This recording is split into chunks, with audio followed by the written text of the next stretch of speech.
আসসালামু আলাইকুম। সবাই কেমন আছেন? আলহামদুলিল্লাহ, আমি ভালো আছি। আমি আজকে রান্না করছি, দেখেন, ইলিশ মাছের পাতলা ঝোল, কাঁচামরিচ দিয়ে, পেঁয়াজ দিয়ে চটকিয়ে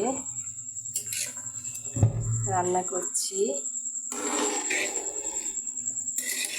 এটাকে বলে ইলিশ মাছের পাতলা ঝোল। কে কে এইভাবে ইলিশ মাছ রান্না করেন জানাবেন। এই রান্নাটা খেতে কিন্তু অনেক মজা। হাত দিয়ে সব মশলা চটকিয়ে রান্না করছি। ভিডিওটা ভালো লাগলে পাশে থাকবেন।